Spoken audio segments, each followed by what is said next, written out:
Olá, muito boa noite, muito bem-vindo ao Frente a Frente, mais um programa direto dos estúdios de Brasília, neste momento em que o ex-presidente Lula, presidente eleito Luiz Inácio Lula da Silva, está em Brasília, dando aí os seus primeiros passos na equipe de transição, conversando com as autoridades constituídas, com o presidente da Câmara, Arthur Lira, o do Senado, Rodrigo Pacheco, também ministros do Supremo Tribunal Federal e do Tribunal Superior Eleitoral, TSE. São aí os primeiros acordes da transição e é preciso saber também o que o governo do presidente Jair Bolsonaro vai deixar para o presidente eleito Lula. Como é que fica? O que tem em termos de gestão pública e de administração? A gente vai tentar responder um pouquinho dessas perguntas, pelo menos algumas delas, para vocês hoje aqui no Frente a Frente, recebendo o ministro da Controladoria Geral da União, Wagner Rosário. Ministro, muito bem-vindo, é um prazer receber o senhor aqui. Muito obrigado, Denise, um prazer estar aqui mais uma vez. E a mesa aqui conosco, José Maria Trindade, meu companheiro de sempre nesse Frente a Frente. Mais um programa, né, Zé Maria? E as coisas começam a mudar, mas a gente não deixa de acompanhar. E o Brasil mudando de fase.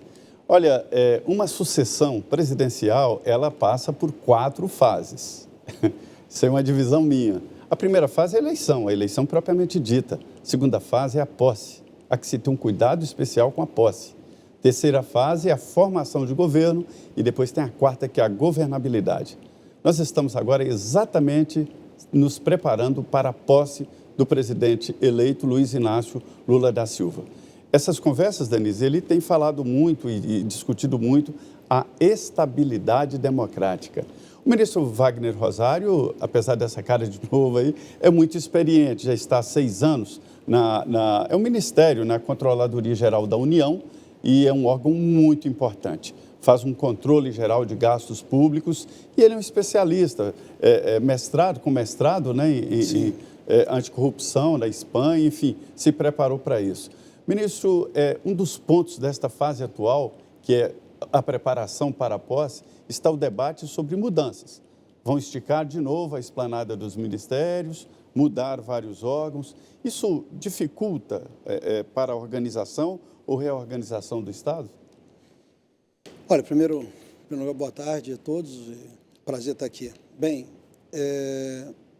dificulta um pouco, né? Mesmo porque você tem uma máquina hoje montada de um tamanho, e eu acho que claramente pelos documentos de transição ela vai ter um aumento significativo.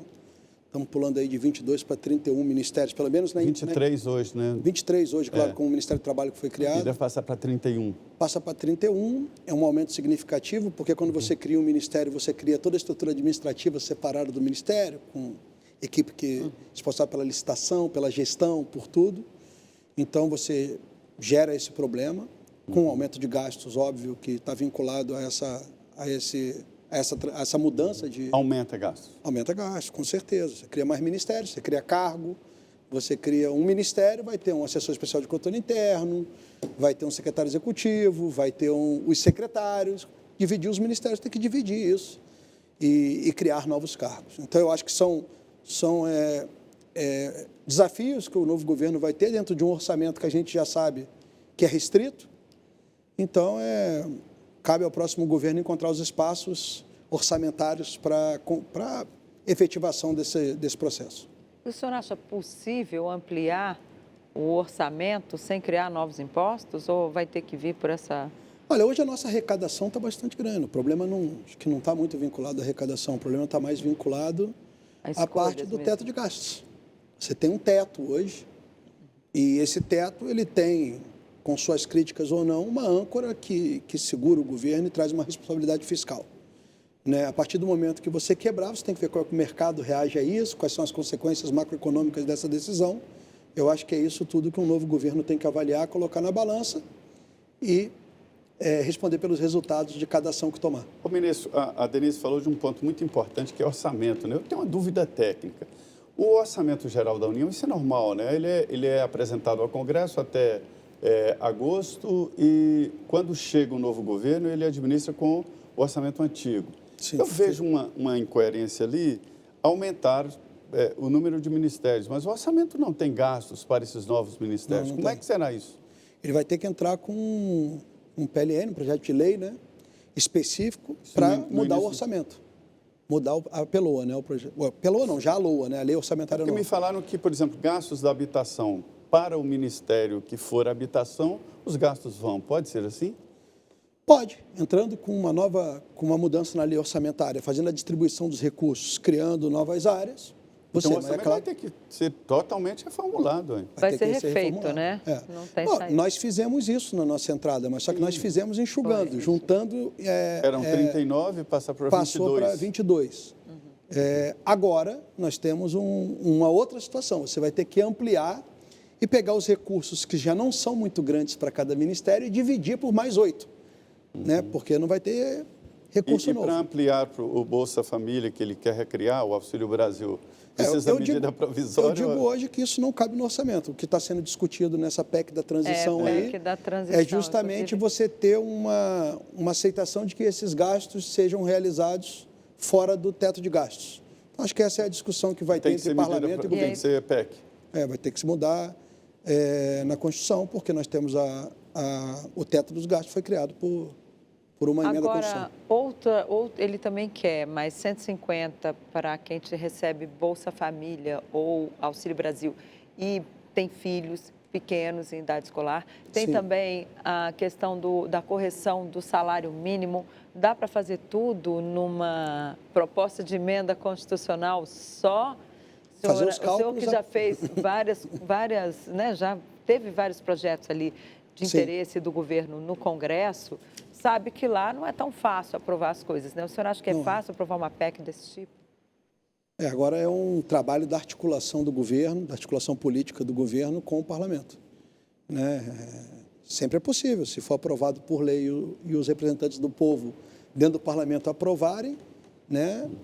Será autorizado esses gastos fora extrateto, né? Ou uma reformulação do teto. Eu não sei qual é o plano do novo governo, mas eu acho que essa vai ser a tônica do debate. Sem fazer isso, não consegue estruturar o novo governo. Em termos do funcionalismo, porque a gente ouve que o atual governo não chamou novos concursos, tem várias vagas que não foram preenchidas.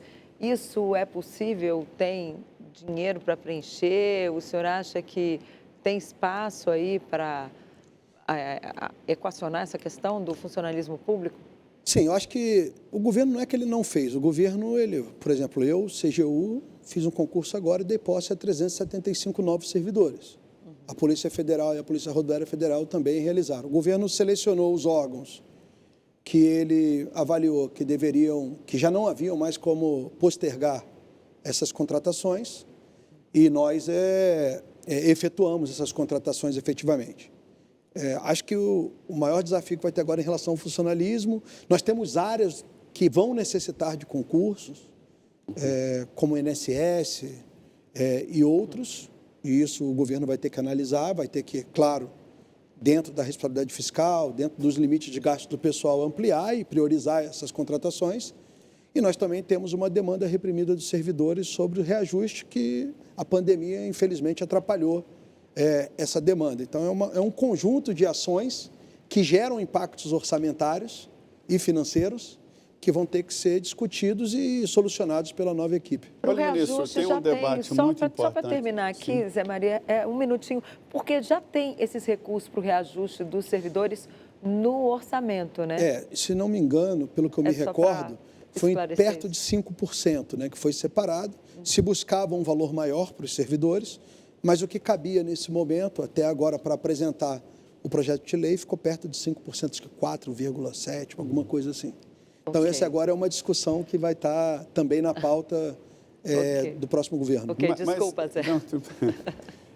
Desculpe insistir, ministro, no assunto, mas é que essa história de aumentar e diminuir o número de ministérios. Eu tive acesso a um estudo que mostra que, tecnicamente, 23 ministérios, 22, 23, seriam os ministérios ideais, o número, né, para dividir os assuntos, os temas, né? Sim. Mas há quem diga que concentrar é pior na gestão, qualquer gestão, inclusive a pública, né? Como é que o senhor vê esse debate? Gasta mais ou administra melhor? Como é que o senhor vê esse debate? Que é um debate, ninguém sabe com certeza, né? Sim. Acho que tem fatores que têm que ser analisados, como toda decisão que a gente toma, tem fatores positivos e negativos, né? Qualquer tomada de decisão, ela tem que ser pautada numa análise dessas Porque dessas tem condicionantes. ministério, ministro, que tem um carro e um lugar para despachar, não tem orçamento, né, praticamente. Quando você vai aumentando os ministérios, a tendência vai ser essa. O ministério ele existe para tocar políticas. Se ele não tem dinheiro para tocar política, nem tem pessoal especializado para trocar essa política, ter um ministro só para dizer que tem, não adianta de nada. Para fortalecer uma área, por exemplo. Então, assim, pegar aqui uma área social. Se você divide a gestão e dá menos trabalho para cada um, imagino que a gestão vai ser melhor feita. Mas isso você parte de uma premissa de que todos vão ter uma estrutura mínima adequada para tocar aquilo ali. E vamos lembrar que quando você dividir, hoje nós temos 23 ministérios funcionando, tem muita gente reclamando de falta de pessoal, você aumentando isso para mais de 30, você passa a necessitar de mais pessoas, né? E necessitando de mais pessoas, vão ter mais cargos, né? E essas pessoas, o cargo é o chefe. Para baixo tem que ter a mão de obra para executar. Existe mão de obra para... O planejamento está pautado? Não sei, eu não tô ciente disso. Então, assim, eu acho que tem pontos positivos e pontos negativos, mas os pontos que a gente aponta de forma positiva, de ter um acompanhamento mais de perto, necessita de ter gente. O senhor estudou muito isso, eu sei, inclusive no mestrado, né? Tecnicamente, não define uma linha sobre isso, não? Sobre a gestão pública? Olha, eu acho que a gente tem que, se você quiser a minha opinião, a gente tem que criar a estrutura necessária, a mínima necessária para o atendimento das necessidades da população, né? Não vejo assim, eu vou pegar aqui um ministério hoje que trata de várias pautas, o Ministério da Mulher, da Família, dos Direitos Humanos. Junta direito humano, junta mulher, junta grupos, outros grupos que são tratados, como indígenas, uma série de coisas. Se você criar um ministério para cada um, você já tem um ministério que tinha um orçamento extremamente baixo, algo perto de 100 e poucos milhões, e agora você vai criar 3, 4 estruturas que você vai pegar esses 100 e poucos milhões e vai dividir. Seria melhor secretarias, né? Talvez fosse melhor, que foi o modelo que nós adotamos. Mas, assim, eu estou dando aqui um trabalho porque todo esse levantamento ele tem que levar em conta não somente uma teoria, mas também assim, qual o efetivo de pessoal hoje existente na administração pública. Quando eu quebrar isso aqui que eu fizer, eu tenho gente suficiente para administrar essas políticas ou não tenho? Porque cabe ao governo federal tocar essas políticas e monitorar o andamento dessas políticas. Não é simplesmente mandar dinheiro para fora e não monitorar indicadores, resultados. Tudo isso está dentro de um pacote de governança que o governo tem. Então, eu acho que esse é o desafio que a área administrativa do novo governo vai ter que botar na ponta do papel e verificar. O Ministério da Economia, todo mundo diz, é muito grande porque engloba planejamento, indústria e comércio. Inclusive, o presidente Jair Bolsonaro já tinha prometido ao empresariado que iria criar o Ministério da Indústria e Comércio. Sim. Né? Ou talvez até separado ali, um da indústria, outro do comércio. Eu não sei direito como é que estava definido isso. O senhor pode até nos explicar, esclarecer aqui. Mas não é melhor separar mesmo? Porque era tanta coisa para aquele ministro Paulo Guedes fazer que uma tartaruguinha saía voando ali, não tinha jeito, fugia. São os problemas de gestão. Quanto mais você espalha, você vai ter áreas que acompanham mais de perto. Quanto mais você junta, você tem que confiar na descentralização que você vai fazer dentro de cada secretaria. O ministério do ministro Paulo Guedes era realmente um ministério muito grande, já diminuiu quando saiu a Previdência de lá e o trabalho, né? Existe uma corrente muito que briga tanto com a indústria e comércio, porque tem uma demanda da sociedade por um ministro específico para essa área, como muita gente também colocava a situação do Ministério do Planejamento, porque ficar planejamento fazendo. Eu acho que são isso definições de gestão, que cada governo vai fazer a sua análise e tomar a melhor decisão para o que ele imagina que é o melhor modo de tocar um país. Ou seja, não é que seja ruim, né? Mas é simplesmente maneiras diferentes. Então, visões e eu digo diferentes. O seguinte, visões diferentes que você tem que analisar a sua realidade. Assim, nós não vamos aumentar o orçamento relativamente. Assim, dentro da vontade que eu quero. Crio mais 8 ministérios e aumento. Vou ter que saber que eu vou ter que praticamente governar com aquele mesmo orçamento limitado, único exclusivamente a um reajuste vinculado à inflação, né? Então, assim, esse é o... Eu tenho o ótimo, eu tenho o ruim e eu tenho o que dá para fazer. Eu acho que a gente tem que caminhar sempre para esse lado. Tudo bem, a gestão pública, né, é sempre complicada, poucos recursos, mas tem que ser bem aplicados. Estamos aqui no Frente a Frente, nesta quarta-feira boa, né, quente, um reinício da vida do Brasil.